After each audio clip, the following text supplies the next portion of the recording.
Hi, everybody. It's Julia from Unthinkable. Today, I am so excited to interview Eric Francis Wright. He's a relatively young engineer working, I think, primarily in the New York area. And as a New York kid myself, kind of in his generation, I have a lot of questions. So let me introduce him to you. Eric Francis Wright is a civil engineer. He specializes in building and transportation structural development. He's a graduate with a Bachelor of Science in Civil Engineering from Temple University. He worked on the Tappan Zee Bridge project for about 4 years. He currently works in the public sector in transportation and railroad structural engineering. He is a signatory of the Architects and Engineers for 9/11 Truth petition calling for a new investigation into the collapse of 3 buildings at the World Trade Center on September 11th, 2001.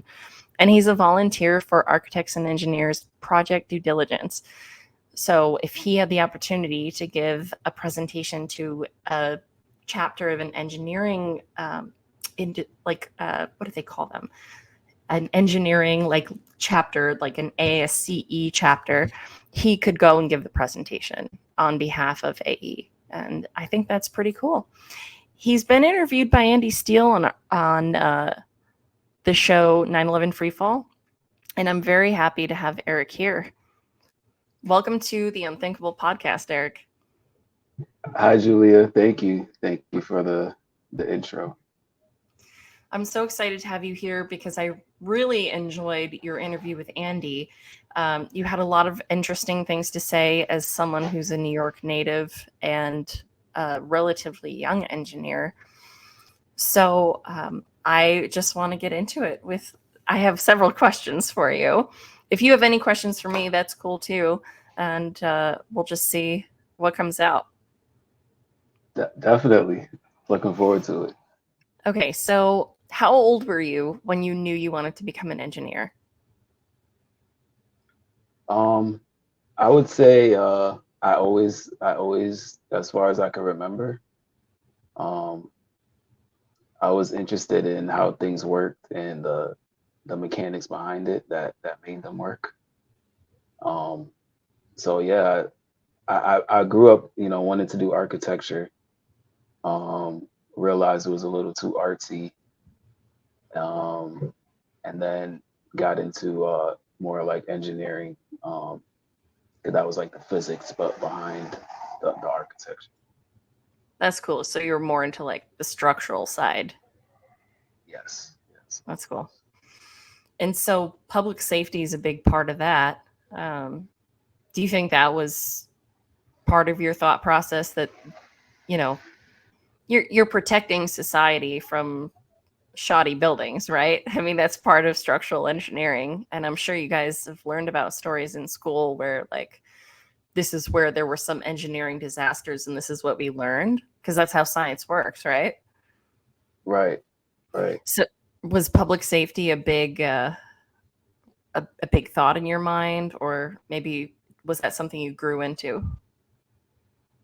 I mean, at the time, I probably didn't see it as public safety, but I understood that in order for it to work, it had to be safe. So if people are getting hurt or things are going wrong, then obviously it's not a good structure. So you need to revisit that. Or if the possibility of it happening is higher than one time, then that's Mm-hmm. not good. So yeah, I think in the background, yeah, safety has always been something I was focused Cool. Um, so I think you grew up in Queens, and I'm wondering, did you ever visit the World Trade Center, Twin Towers, inside or outside? Did you ever see them up close, or was it from afar? on. Yeah, I did. I was up close a few times. I never went to like the observation deck, but I do think I went inside. Um, There's some stores in the basement, and then Mm-hmm. I believe Yeah, the well, subway was connected. You can exit yes, through. You can exit through the building. So I think I got off and got and exited through the building a few times. So yeah. I remember seeing them from the exterior looking up. It was like the first time it ever happened that it was almost like it was just so big. You couldn't help but imagine what it would be like looking from the top down. Like you stood in between those things and it was like, wow. I mean, and they were the tallest buildings in the world at the time. They were, and yeah, that would just fascinate me. Standing and going straight up, and they were so, you know, the corners were so sharp, you know. Mhm. It was like it just went forever. So I always remember looking at those buildings up close. And then, like, from afar, I remember as a kid just being with family, you know, traveling amid the boroughs. We'd visit family in New Jersey or Staten Island or whatever, and just seeing the skyline, just those two huge buildings coming up. Do you have memories of that? Yeah, I missed that skyline. If I'm honest, that was You when New too. York had the best skyline with those two towers on the south end of the island. Yeah, I think that was the best time. So of course they're like super skyscrapers now. There's like 10 buildings that's taller than the World Trade Center in the city now. But yeah, I like the old skyline. I'm kind of old school. I am too, and I miss the old skyline. We'll get more into that as we talk about it, of how the loss of that iconic panorama was, I think, something that affected everybody universally. So now let's get to the day. I listened to your 9/11 freefall interview with Andy Steele. So I remember you said there that you were about sixth grade, maybe 11 years old, Mhm, going to middle school in Queens mhm. using public transportation. And I was also an adolescent. I was 13 and had just started in a new high school in Nassau County. So the next county over. Yeah, yeah. Um, so tell me what your experience was that day. Um, so I just remember it was from the beginning of the day. It happened very early into the day. So I just remember just on the ride to school, the vibe seemed kind of just somber, kind of quiet. It wasn't raining that day, but it had a vibe like it rained. Like it Mm, was like a rainy day vibe. Um, that's what I remember. And then um, nothing unusual, just, got to school and then, excuse me.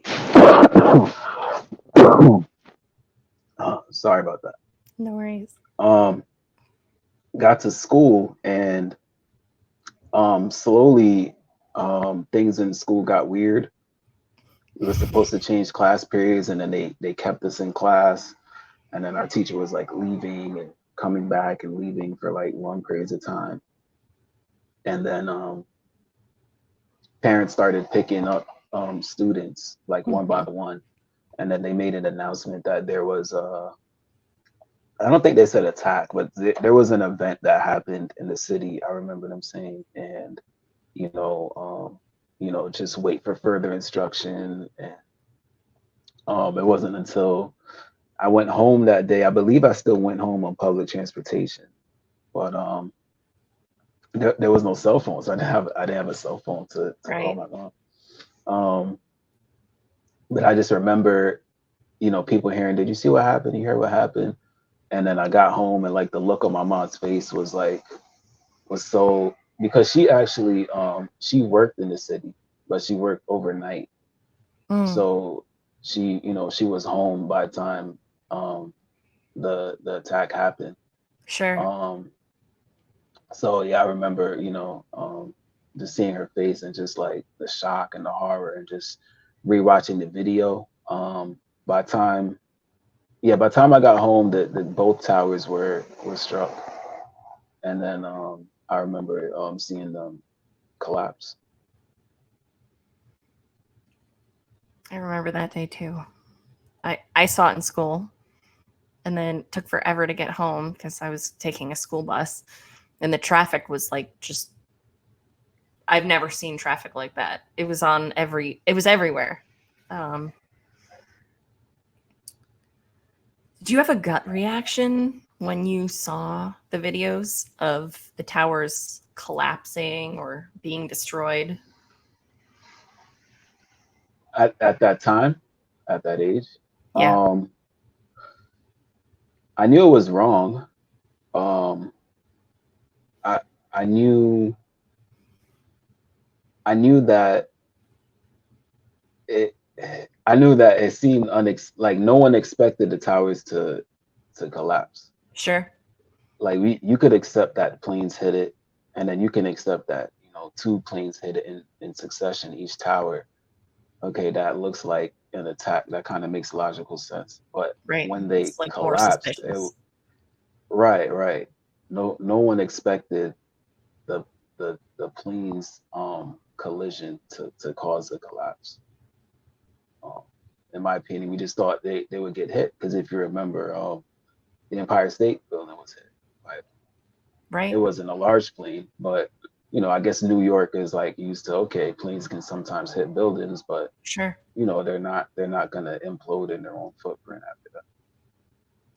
Very well said. I mean, of course, we have JFK, LaGuardia, and Newark. It's one of the most busiest airspaces in and congested airspaces in the country.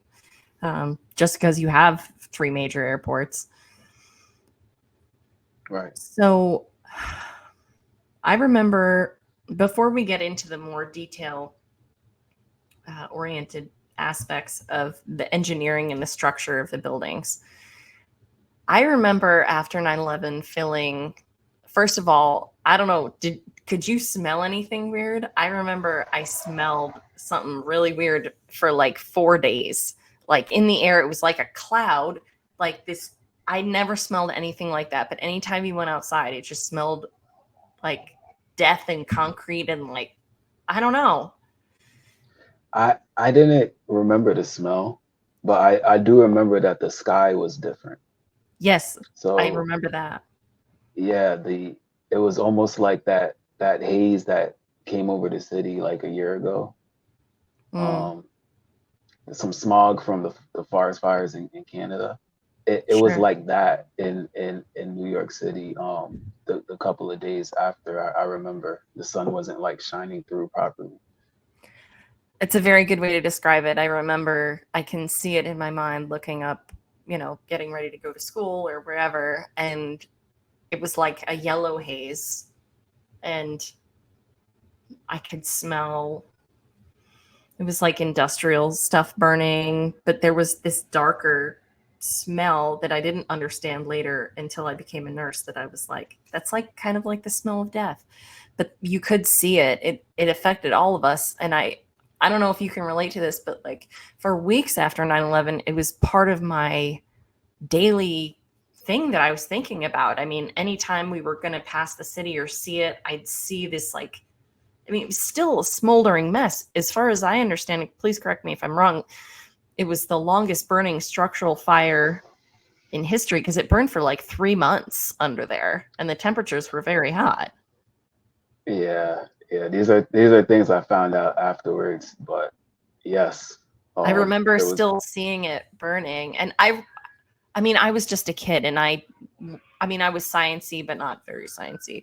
So I was thinking, well, it's so cold out and it like rains and snows. Like, why isn't the fire going out? I had no concept of just how enormous ground zero really was and how deep those fires really were and how unusually and almost unprecedentedly hot they were, right? right, right. There was molten steel. You know, I Yeah. think that says enough for weeks after. Um, and the fact that it was so you have a whole building that crumbled on itself. You know, fire, it needs oxygen. It needs something to burn to survive. So a normal fire wouldn't be able to survive under, you know, millions of tons of concrete like that. So Mm-hmm. it is odd how that happened. And like, where is it getting its fuel from? I guess is another Right. question, right? Correct. Crazy. Anyway, when was the first time after 9/11 that you really had a moment where you're like, oh my gosh, like the destruction at the World Trade Center is not what we've been told on mainstream media. Like something else went on here. When did that happen for you? It actually happened when I found out that they shipped the structural steel as scrap metal to China or whatever. They sent it offshore. Sure. I think as soon as I heard that, because I was expecting them to do a structural analysis, a failure analysis, and what you do is you Absolutely. try to keep every scrap of evidence possible and put it together. They've done these things with planes that exploded and landed in the ocean, and they were literally able to put a plane back. So I thought that's what would happen with the Twin Towers. And when they scrapped the metal, I was like, okay, that doesn't make any sense at all. And I think that's what kind of got me thinking. That's interesting that was the tipping point for you. Because you're right, it was extremely suspicious that this was seemingly like one of the worst things that had ever happened on American soil. And yet there was no effort to preserve in any forensic or scientifically rigorous manner the evidence from the scene. How can you ever say with any scientific validity what happened to those buildings without examining the steel? I mean, something unprecedented happened because there were fires, but until September 11th, 2001, no office building was ever brought down by fires. And yes, there was jet fuel, but people who have scientific knowledge understand that steel melting occurs at a different temperature that would be enabled by jet fuel's presence. I mean, am I kind of on the right track here? No, of course. And the other thing about fuel or jet fuel is that it burns quickly. So most of that would have escaped in the explosion. It wasn't like a constant drip of fuel that was fueling the building over that entire time. Sure. They had like a two-time. Each building had one, finite source of jet fuel. And there was a huge conflagration, a big fireball when the planes hit. And so I think that's a good point to bring up that fact, how much of the jet fuel was actually,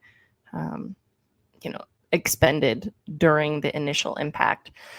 And, I was kind of like naive, maybe like you, not trying to call you naive, but as an adolescent when 9/11 happened, I was watching the news, hearing like the kind of deconstruction and analysis like they would a plane crash. There had been plane crashes in my lifetime, like Avianca or like TWA, I think happened the summer prior. And, I had seen pictures how they have like a web skeleton for the fuselage and they put it back together piece by piece like a puzzle. And it seemed like every time there was a plane crash, everybody wanted to know every single thing. And so I was expecting there was going to be a lot of information coming, and there wasn't.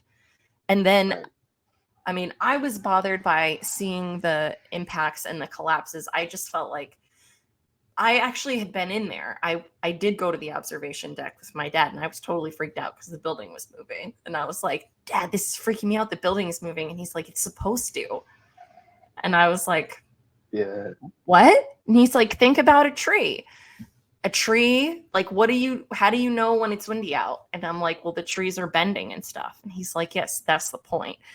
Like, strength isn't about just being rigid. You have to be able to move somewhat, and that gives the structure more strength. So don't worry if it's moving, but it did freak me out. I mean, you realized and you felt it was like a few feet. It felt like, I don't know.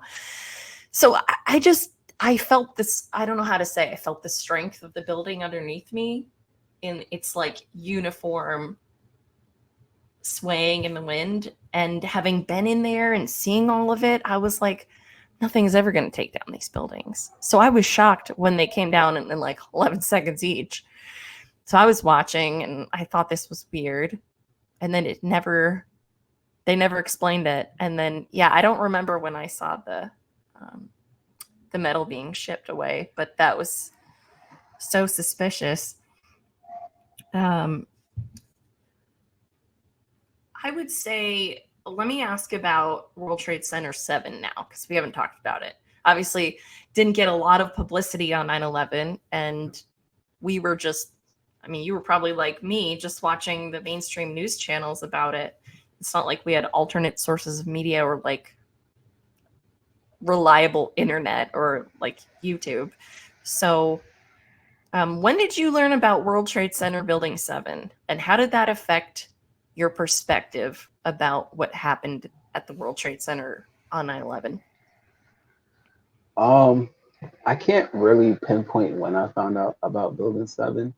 I do remember seeing it covered on the news, and they actually reported it. They said like a third building has fallen in New York, but that was it. Like after not like after 9/11. So since 9/12, no one really spoke about Building 7 until I did my own independent research.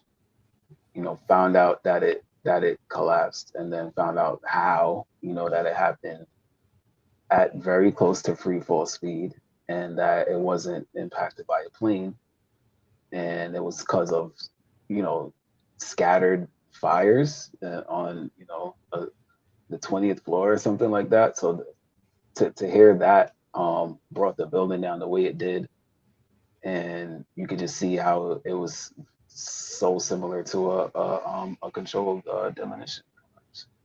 It was like the same thing.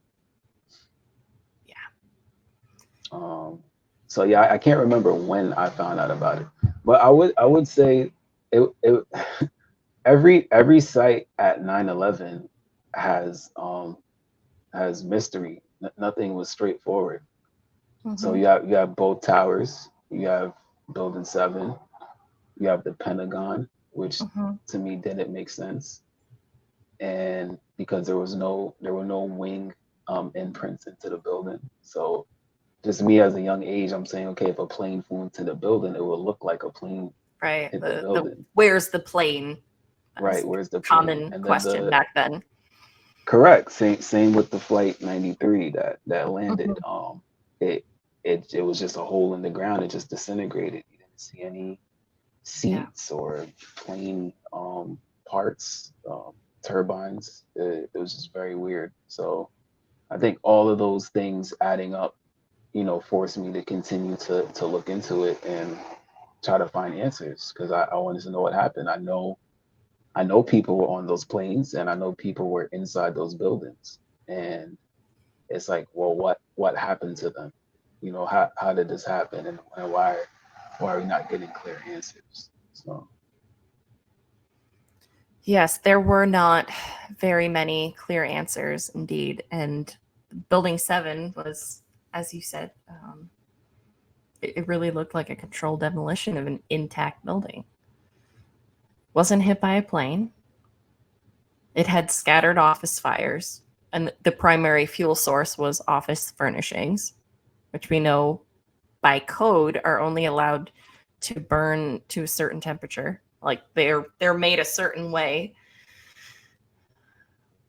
I still are you familiar with the University of Alaska Fairbanks study from Dr. Halsey, where he showed that he did experimental models showing that the only way that the building could come down is through the near simultaneous severing of every major support column over a certain number of stories. I mean, we know more now than we did back then, certainly. Before I ask you more, what's your reaction as an engineer in 2024? And we're still hearing, the normal 9/11 story. You're not 11 years old anymore, and you have the knowledge up here where you know way more than probably what we could understand or even talk about on the show about this. Yeah, I think deep down, because every, almost it's safe to say, at least if you're American, like you have looked at the 9/11, um, um, the on that day, you have seen visual images of what happened on that day. And okay, let's say you're not into structures and physics and dynamics, and you don't Hmm. understand these things. So let's just say that's I'm just throwing numbers out. Let's just say that's 80% of people, right? So Sure. 20% of people have a decent idea of construction and just physics, engineering, and how things work. Of those 20% of people, it boggles me that not enough of them are speaking out and saying, something that happened here isn't right. Because Yes. I don't consider myself like that, above the fray that I'm seeing things that other people can't see. So if I'm seeing this and it's clear as day that the answers or the explanations that were given are not lining up, how is everyone else not seeing this also? Right. That's just the way I see it. I appreciate that. It's almost like it makes us wonder if, like, am I crazy? I mean, it's made me question my senses for, That's what I was gonna right? say. Sometimes I question myself, like, am I the crazy one? I mean, But what's no, what's either the world's crazy or we're crazy, or why won't people look at this? it's almost obvious.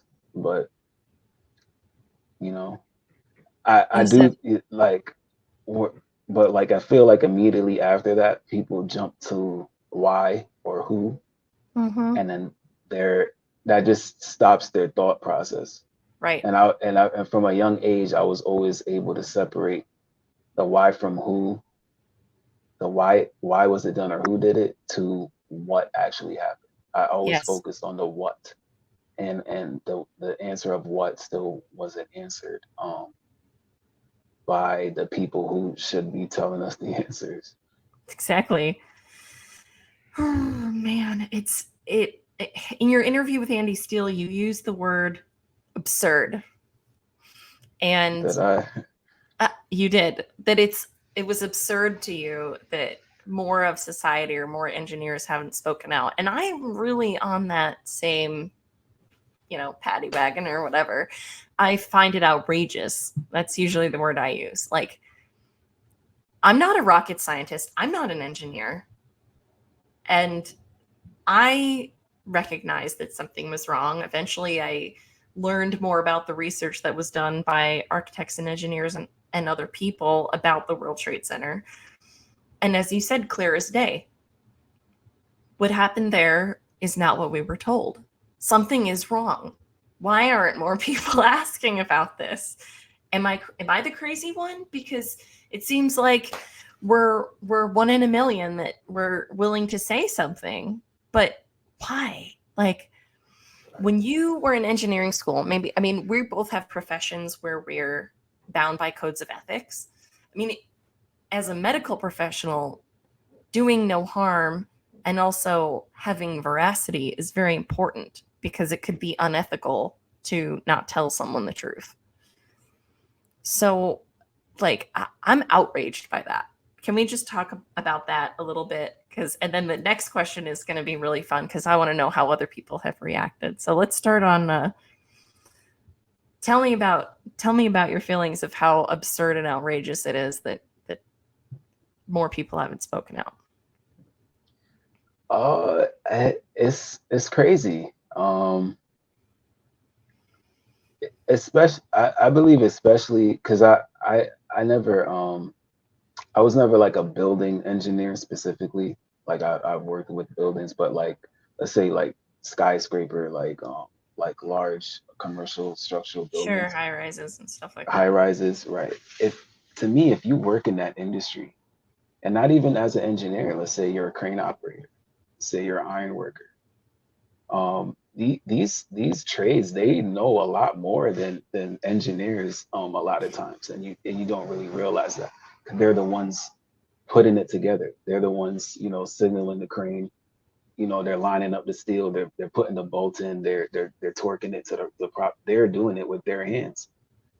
If you did that and you work in that industry, it should be difficult to even get it off your mind, in my opinion. That, you know, 9/11 happened, and you know the reason they gave was because of the fires, and you know, just a perfect implosion. It just wrecks my brain. The other thing is that the planes hit on two different, so each, it's like you have two independent studies with the World Trade Center, Mm-hmm. because they were designed, two buildings were designed the same way, two separate buildings, But you have independent of each different other. variables with the planes because they hit differently. So that's the E- unique variable. Exactly. So but you have two unique variables and you have the exact same outcome. To Yep, me, that's another red flag. Shouldn't one I building agree. fall a little differently than the other building? But no, it happened the same exact way. So yeah, I think it's insane. Suspicious. And Very. even on a gut level, because none of us had ever seen buildings come down like that. It seemed unnatural. I mean, just to the naked eye, not a gravitational induced collapse because it came down really fast. And if you see buildings from when they're on the ground, you can almost like follow the line of explosions happening like in a linear and very straight manner, floor by floor from the top. It just, I remember seeing it when I was 13 and I was like, this is crazy. Yeah, it literally like disintegrated. Yeah. Like if you use the term like they took my legs from under me, like that's kind of what we saw with um 210-story buildings just drop. Um, you know, when they were coming down, I expected at least one of the towers to topple. Like Sure. even if it's the last Little 10% of the part. building, you Yeah. know, just like the whole entire thing, the top floor imploded into itself. Like, how did it come down so uniformly?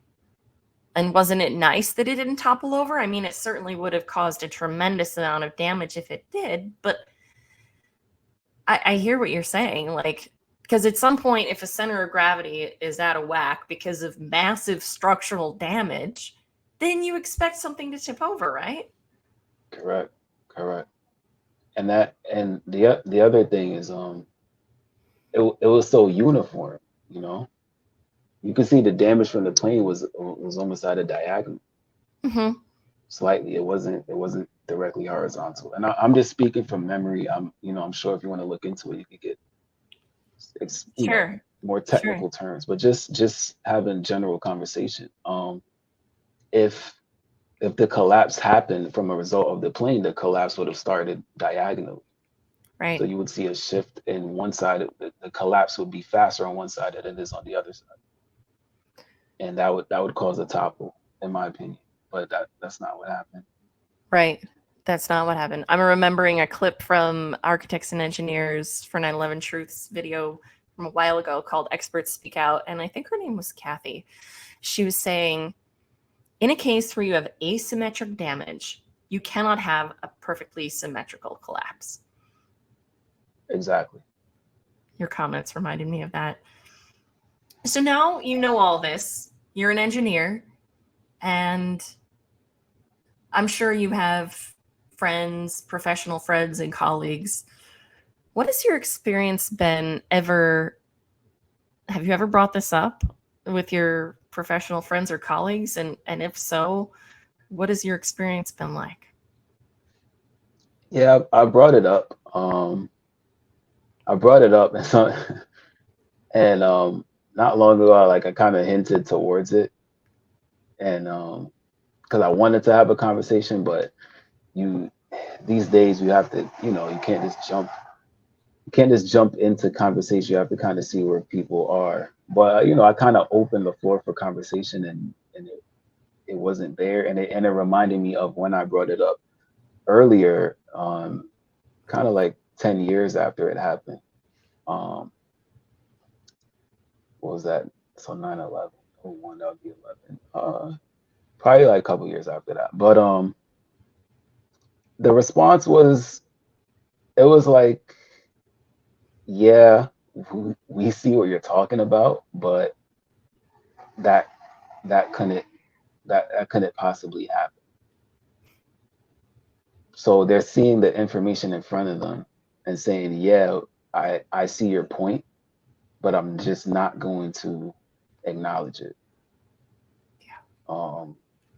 It's disappointing. It's disappointing. It's I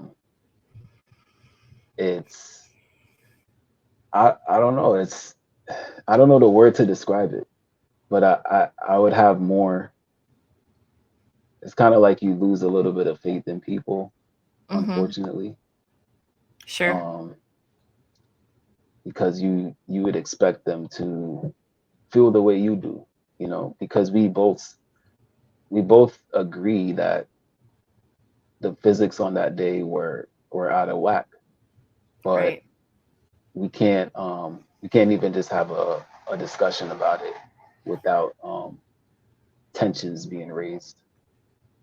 Very well said. Yes, tensions being raised. It's like a taboo subject. It's like Exactly. people bristle about it.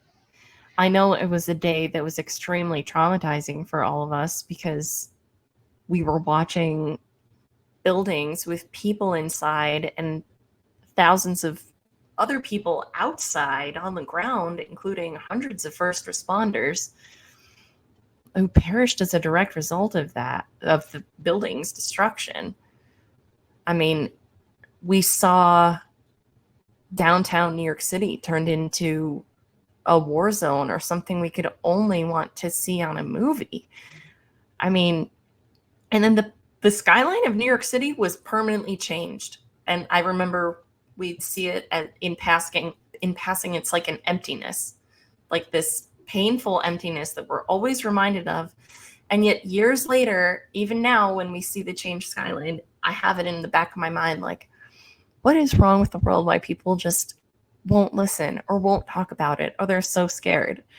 So I thank people like you who've had the incredible courage in your own conviction and your knowledge of engineering or whatever your understanding of it might be, that has also arrived at this conclusion, which seems clear as day.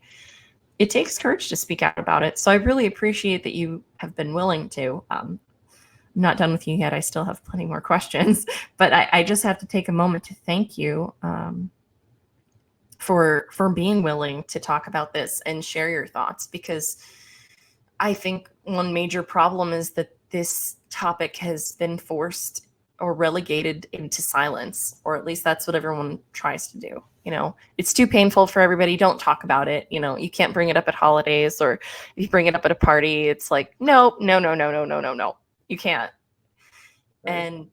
But it's also not something that people are indifferent to.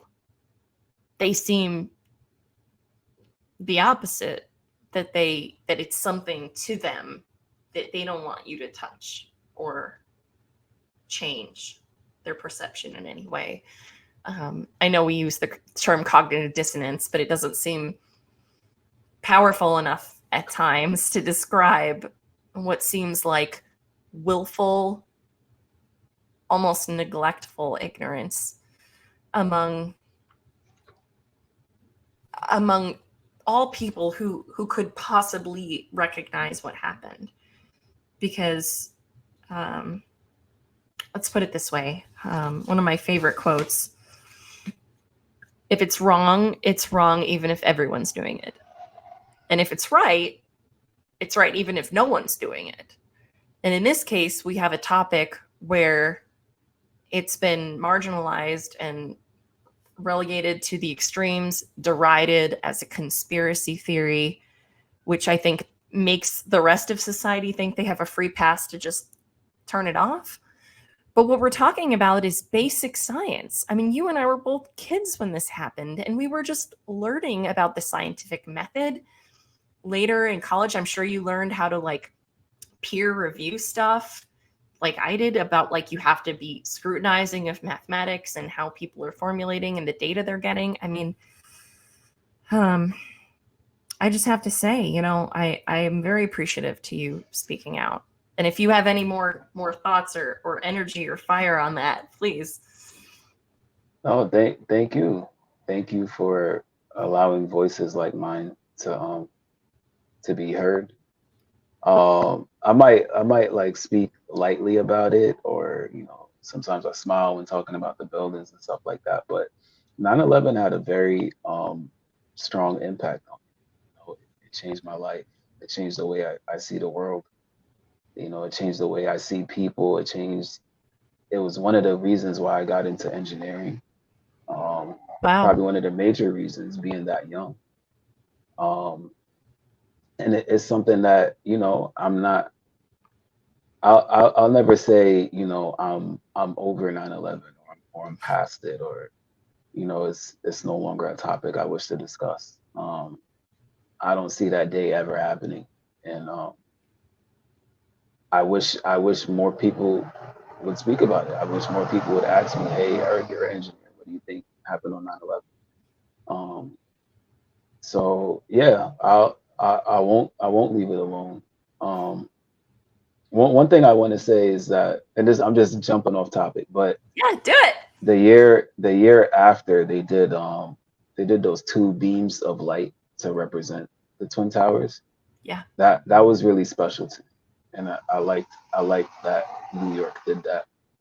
Um, that those lights they stood for a lot, and they represented a lot, and you know, all the conspiracy or misinformation, and anything that you want to say about it. People died that day, and you know that act of symbolism and remembrance was powerful. It is powerful, and I also like seeing the lights, even though I know, you know, it's the city of New York or whatever. But I think that that act, I mean, even knowing everything that we know, what you're saying is that it's still really important that we have reverence for the victims who perished that day. I mean, it was so horrifying, and just to understand, you know, like for example, in the North Tower, they were like really cut off after where the plane hit.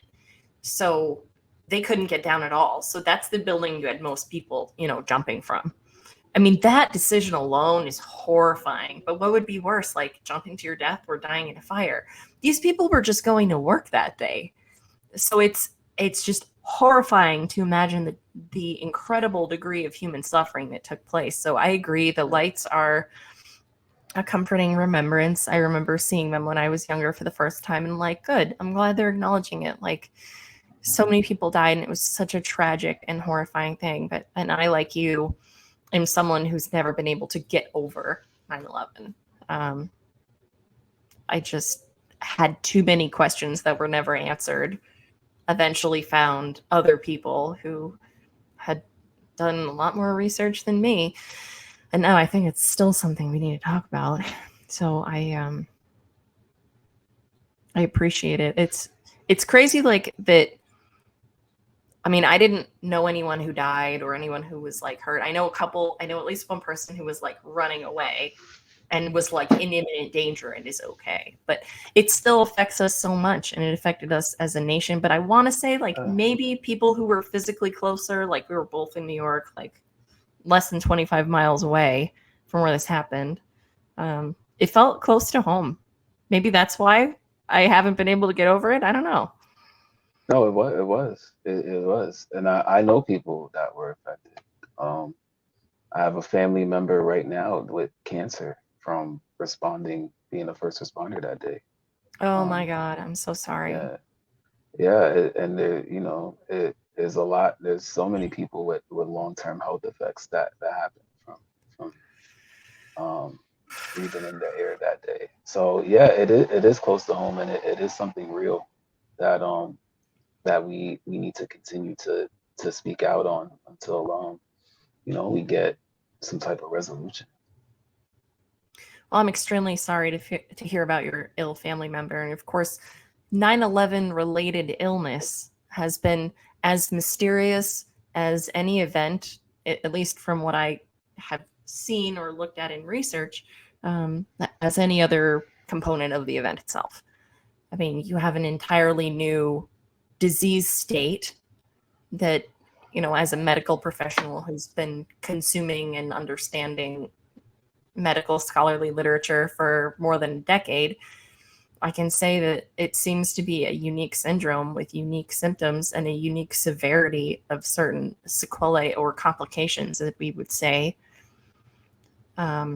It seems all the more likely that it was because of a unique mechanism of destruction of those buildings, which caused their disintegration and subsequent inhalation by everyone in the area. People working on the pile, people working in the cleanup, people even just bystanders downtown. You didn't have to be working there. And then people develop all these issues in their gastrointestinal tract. They can develop eye problems, lung problems, numerous types of cancers. But like, this is also a very unprecedented and unique illness, which I could probably talk about more, but I'm very sorry for what anyone that you know is going through. And it's a whole other source of passion that I have, because the suffering on 9/11 is not ended for many.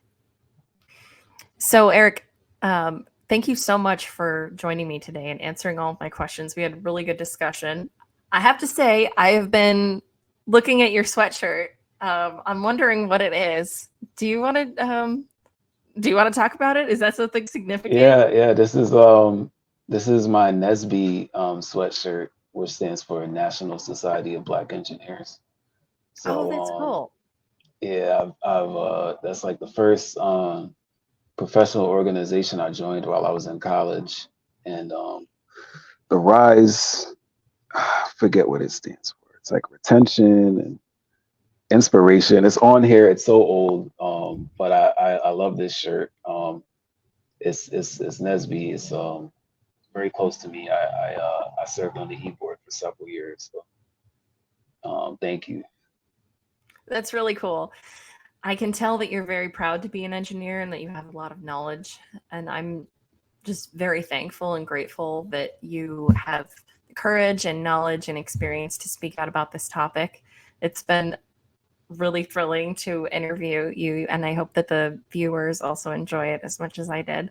So thank you so much for being with me today and for sharing your thoughts and opinions, because I think these things really need to be said. Thank you, Julia. Thank you. I enjoyed the conversation, and it's been great. It's always great to talk about. It's not great to talk about 9/11, but it's great to find like-minded people who can see what you saw and are also looking for the truth. Amen. Agreed. Thank you, Eric. Thank you.